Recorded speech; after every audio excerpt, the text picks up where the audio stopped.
Assalamualaikum warahmatullahi wabarakatuh. Perkenalkan, nama saya Muhammad Sultan Alam dari kelas Agroteknologi dengan NIM 12231600009 yang akan menjelaskan tentang peran unsur iklim dalam meningkatkan produksi pertanian pada kesempatan kali ini. Dengan judul menjelaskan faktor alam untuk ketahanan dan produktivitas pertanian. Oke, kita lanjut. Yang pertama yaitu latar belakang, di mana iklim memiliki pengaruh besar terhadap keberhasilan pertanian, dan yang kedua yaitu memahami hubungan antara unsur iklim dan hasil pertanian penting untuk mencapai produksi yang optimal. Ya, jadi iklim adalah salah satu faktor terpenting yang mempengaruhi produktivitas pertanian, ya, di mana setiap tanaman membutuhkan kondisi iklim tertentu untuk tumbuh dengan optimal, seperti curah hujan, suhu, sinar matahari, kelembaban udara, perubahan iklim global, dan banyak lain faktor-faktornya. Nah, jadi perubahan iklim global ini telah menimbulkan tantangan baru dalam sektor pertanian yang memerlukan adaptasi teknologi dan strategi baru untuk mempertahankan dan meningkatkan produktivitas. Nah, tujuan dari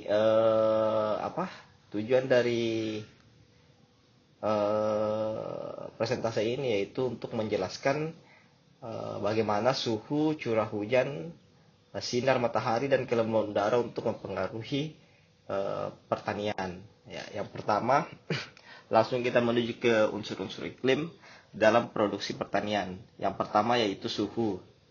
Nah, suhu itu mempengaruhi proses fisiologi tanaman seperti fotosintesis, respirasi dan transpirasi. Nah, suhu yang optimal penting untuk pertumbuhan tanaman, di mana suhu yang optimal untuk setiap tanaman bervariasi tergantung pada jenisnya. Misalnya, tanaman padi membutuhkan suhu sekitar 20-35 derajat Celcius untuk tumbuh optimal, sementara tanaman gandum memerlukan suhu lebih rendah, yaitu antara 15-25 derajat Celcius.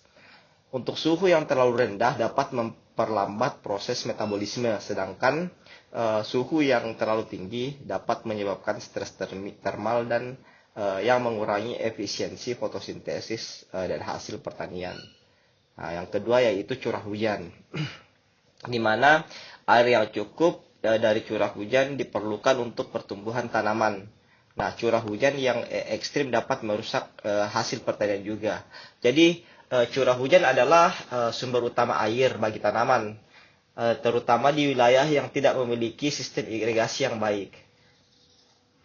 Tanaman memerlukan curah hujan yang cukup untuk memenuhi kebutuhan air. Curah hujan yang tidak cukup dapat menyebabkan kekeringan yang menghambat pertumbuhan tanaman dan menurunkan produksi. Sebaliknya, ya, curah hujan yang berlebihan dapat menyebabkan banjir, erosi tanah, dan kerusakan banjir, ya, kerusakan tanaman. Oleh karena itu, distribusi curah hujan yang tepat sepanjang musim tanam sangat penting untuk keberlangsungan pertanian. Terus ada sinar matahari, di mana peran fotosintesis dalam pertumbuhan tanaman sangat penting, terutama pada paparan sinar matahari, dan adaptasi tanaman terhadap variasi cahaya juga sangat diperlukan.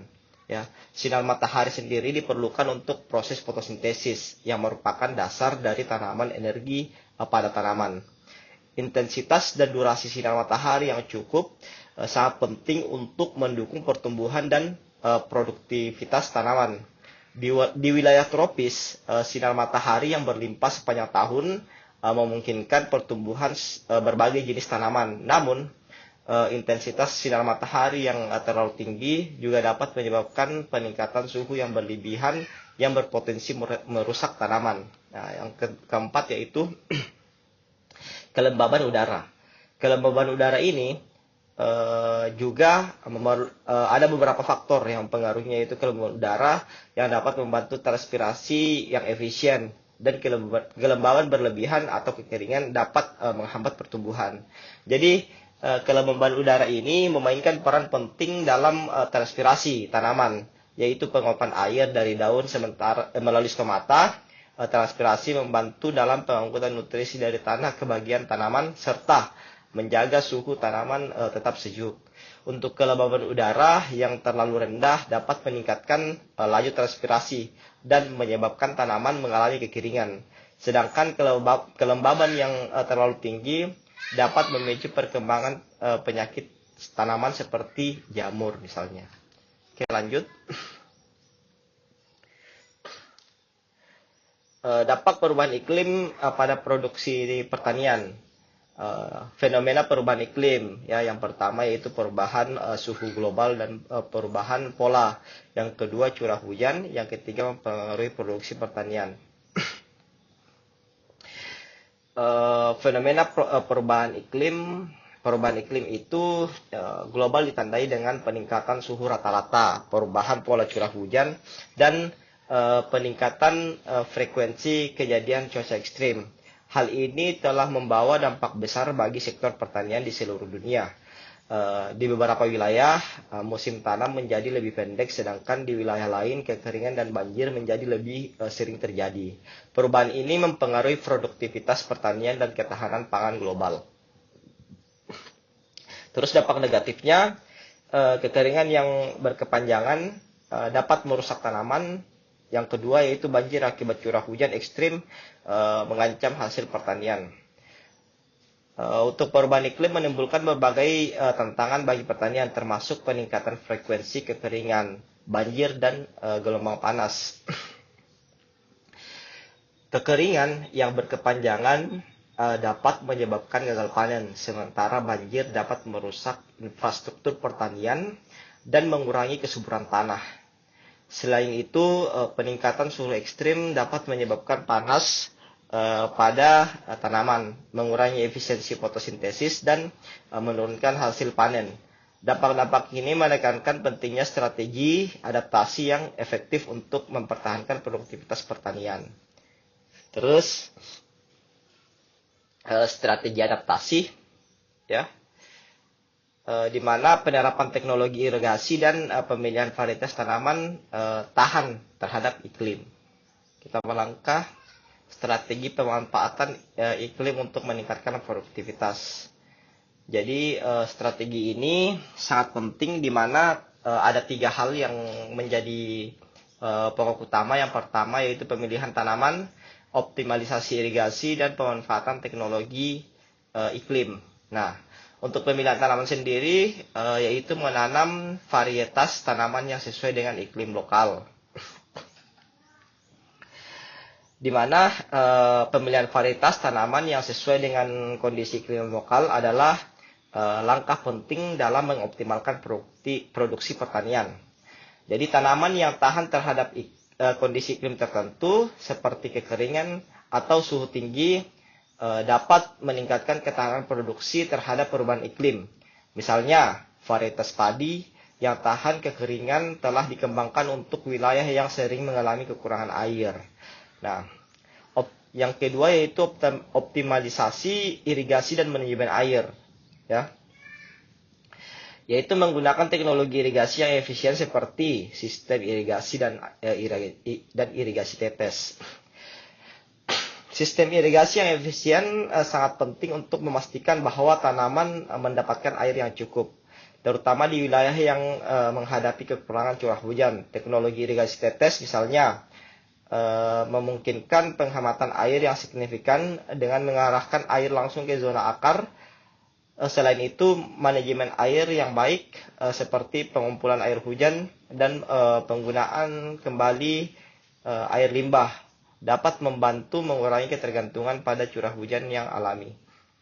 Terus, yang ketiga yaitu pemanfaatan teknologi dan informasi iklim.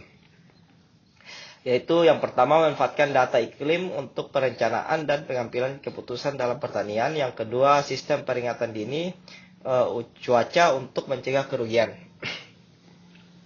Kemajuan dalam teknologi informasi memungkinkan pertanian atau petani untuk mengakses data iklim secara real time yang dapat digunakan untuk merencanakan kegiatan pertanian dengan lebih baik. Sistem peringatan dini ini dapat membantu petani mengambil langkah-langkah pencegahan sebelum terjadi cuaca ekstrim, seperti mengamankan tanaman atau menunda penanaman. Selain itu, penggunaan mode iklim jangka panjang dapat membantu dalam perencanaan jangka panjang dan pengambilan keputusan yang strategis. Ya, contoh studi kasus di daerah X, petani berhasil meningkatkan hasil panen padi dengan memanfaatkan data iklim untuk menentukan waktu tanam dan penggunaan irigasi yang tepat. Dan hasilnya, produktivitas meningkat 20% dalam waktu 3 tahun setelah penerapan strategi ini.